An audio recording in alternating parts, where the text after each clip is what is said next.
Dobro utro od Sobranijski брифинг. Како што најави мојот колега Александар, гости ново утро е пратеничката од редовите на СДСМ Марија Костадинова. Со неја ќе поразговараме и за денешниот најголем меѓудржавен за најголемата меѓудржавна конференција која се одржува во Охрид и во Тешево, но ќе разговараме и за дел од законите кои беа вчера донесени овде во Собранието, а ќе разговараме и за почетокот на расправата за ребалансот на буџетот. Добро утро, Костадинова. Добро утро на сите гледачи на утрински брифинг. Ќе почнам веднаш. Денеска во Охрид имаме најголема меѓудржавна конференција. На неа присуствуваат голем број државници, високи гости од Соединетите американски држави, од Европа, но и од регионот. Значи, темата и целта е да се воспостави диалог за да може Европа да биде цела, односно да биде комплетна, за да можеме да видиме ние што можеме да направиме за Македонија конечно да го добие датумот за почеток на преговорите. Што очекувате од тоа конференција вие? Така е, денеска во Охрид и во Тешево се одржува една од најголемите меѓународни конференции, Преспа форум диалог, на кој во организација на нашата држава и на која учествуваат високи представници од САД, Европа и од земјите од Западен Балкан. Ова е одлична можност, уште еднаш, нашата држава заедно со државниците од земјите од Западен Балкан уште еднаш да ја повториме нашата европска интеграција и нашата европска заложба. Затоа што ние сме во Европа, државите од Западен Балкан исто така се во Европа и тоа е нашата иднина. Форумот во Преспа уште еднаш ќе докаже дека заложбите на нашата држава, заложбите на Северна Македонија и државите од Западен Балкан иднината ја гледаат во европската интеграција. Исто така проблемите на тој пат, решенијата кои заеднички ги наоѓаме, нема да бидат одстапка од патот кој заедно кој сме го зацртале. Европската унија реално има проблем бидејќи Европската унија не најде начин за интеграција на нашата држава, но ние не одстапуваме. Така, тие заложби ги кажа и премиерот Заев и председателот Пендаровски дека нашата цела Европската унија. Продолжуваме со загарантиран македонски јазик и за гарантиран македонски идентитет, да ја трасираме европската иднина на нашата држава, што и самата тема на конференцијата Западен Балкан, делот во Европа кој недостасува, за да биде цела е и тоа што ја покажува нашата сериозност кон меѓустратешките партнери. Така, во интерес на времето, нели веднаш ќе се прифрлам од Преспа форум овде во Собранието. Неизбежно ми е прашањето, собранискиот спикер го слушнавме како проговори на албански јазик. Дел од опозицијските партии најавија побара оставка, најавија интерпелација. Како гледа на овој чин на спикерот Социјалдемократскиот сојуз? Па вака, односно пратеничката група нели овде во Собранието. Македонскиот јазик официјално е службен јазик во меѓународната комуникација.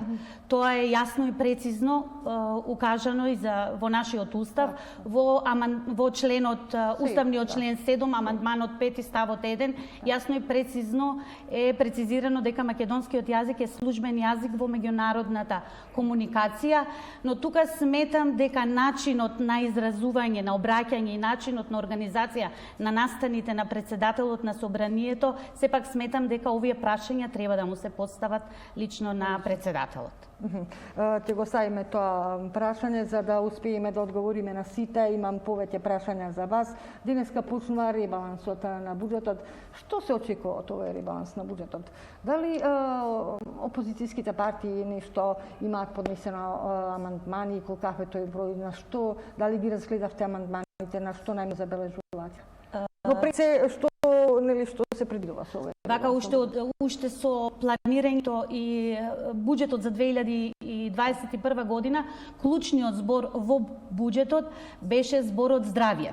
Бидејќи знаеме дека се соочивме во 2020 и во 2021 година со голема здравствена и економска криза и со тоа акцентот беше ставен на здравствениот сектор и систем. Сега и со ребалансот на буџетот, што почнува денеска на Собраниската комисија за финансирање и буџет, значи оди во насока и е во насока за помош и поддршка на економијата, за предизвикано од сите оние кризи од пандемијата, од коронавирусот. Со фокусот на капиталните инвестиции, помош на стопанството, обезбедени се платите, пензиите, обезбедени се субвенциите за земјоделците и исто така не е заборавена најранливите категорија на граѓани.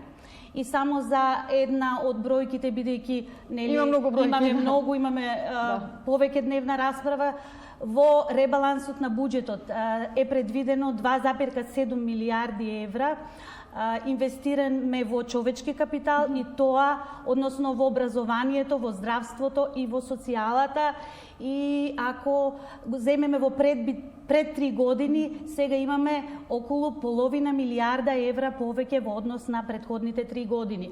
Околу амандманите што спомнавме, колку има амандмани? Јас колку што ги имам погледнато, мислам дека до вчера имаше над 100 или околу 160 некоја бројка, некои ги само од ВМРО или не заедно со Алијансата и сметам дека ќе имаме конструктивна дебата, бројката е битна, бројката е важна за разгледување, имаме доволно време и очекувам конструктивна дебата и решавање на расправата да тече се во интерес на граѓаните. Вчера имавме така пообемна собраниска седница со 50 на точки на неа. Помина битни закони. Еден од нив е законот за делот Шар планина да стане заштитено национално подрачје. Потоа имаме законот за работни односи, за студентски оброк и така натаму.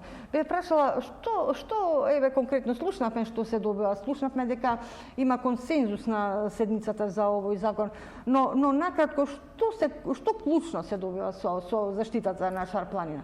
Вака, вчера се изгласаа клучни закони и можам да кажам дека со мнозинството од 66 пратеници кои гласаа за законот за прогласување на Шар планина за заштитено подрачје или Шара е прогласена за национален парк. После 40 години. После и е прв национален парк од осамостојувањето на државата, четврт во нашата држава и е од големо значење затоа што освен што се заштитува биодиверзитетот, освен што се заштитуваат природните богатства, растителниот и животинскиот свет, добиваме еден од најголемите национални паркови во Европа и со тоа, со давање на управување, тука ќе дојде и до развивање на економијата. Со што? Една од заложбите на оваа влада беа и зелените политики во предизборната кампања, со што акцент се ставаше за зачувување на шумскиот фонд, а тоа ни е една клучна алка од во климатските промени. Така, да. Околу законот за работни односи, накратко да подсетиме што се доби. И за другите закони исто така се донесоа важни закони. Законот за работни односи исто така беше едно наше предизборно ветување. Законот за работни односи почна во процедура во ноември, почетокот на ноември. И можам да кажам дека беше еден од блокираните закони. Беше еден од блокираните закони, но се донесе во интерес на граѓаните и со тоа, со ова законско решение, можноста за пензија со навршени 64 години старост и 15 години работен стаж е дадена таа можност. За жените можноста за одење во пензија со 62 години старост според законот и со неколку отстапки од овие законски решенија се со критериуми во дефицитарните кадри, значи можност работници и образование, можност за продолжување на работниот однос до 67 години кај дефицитарните кадри, здравството, високото образование и научно-истражувачката дејност. Костадинова, накратко уште, што можеме да очекуваме со законот за студентскиот оброк? Со законот за студентскиот оброк МОН ќе префрли околу 15 милиони евра на трансакционите сметки на корисниците кои се пријавиле и тука е бројката од 40.000 на студенти кои се активни и кои можат овие средства да ги користат во сите пријавени трговци од во академската 2021-2022 година. Ова важи за сите студенти? Ова важи за сите активни студенти. Останаа ли уште некои закони кои се блокирани? Има уште неколку закони на кои работиме, како што е законот за наставници и стручни соработници, Тој е блокиран од ВМРО Алијансата? Тој е блокиран повеќе со процедуралните забелешки. Значи дневниот ред е донесен и ќе работиме на донесување на законот, бидејќи тој е еден од законите кои за прв пат наставникот го ставаат во фокусот. И станува за пообилна бројка, и станува за бројка на наставници, околу 5000 наставници, стручни соработници кои со исполнети 2 години ќе добијат решение на неопределено време и нема да бидат повеќе алатка во, како да кажеме, во партизацијата или алатка во рацете на партиите за да бидат оценувани. Блокиран е и законот за клиничкиот центар и уште еден ми се чини Зарама. Да. Остана уште 3. Морам да ве прашам и за локалните избори, времето ни е толку ни истекува, брзо истекува. Околу локалните избори до каде се подготовките во партијата? Дали е на терен, дали е на средба? Социјалдемократскиот сојуз на Македонија во текот на изминатите седмици отвори транспарентна постапка за избор на градоначалници, на листи на советници и постапката е отворена. Партијата е отворена за лица дури и кои не се членови на Социјалдемократскиот сојуз на Македонија, отворена е за нови луѓе, за нови идеи, за нова енергија, но ние исто така многу внимаваме на вредностите со тоа што многу се внимава на листите, нели, и претходно покажавме и сега дека ќе има родова рамноправност, 50% жени и мажи и редоследот на листите, исто така 33% на млади, застапеноста на етничките заедници, застапеноста на лицата со посебни потреби. СДСМ е на терен и од теренските активности покажуваат дека ние сме фаворити на локалните избори и исто така фаворити сме затоа што граѓаните можат да проценат дека општините на чело со СДСМ одат напред. Ви благодарам многу на разговорот, Костадинова. Благодарам и на вас. Благодарам на поканата. Студио ова беше нашиот разговор со пратеничката од редовите на СДСМ Марија Костадинова.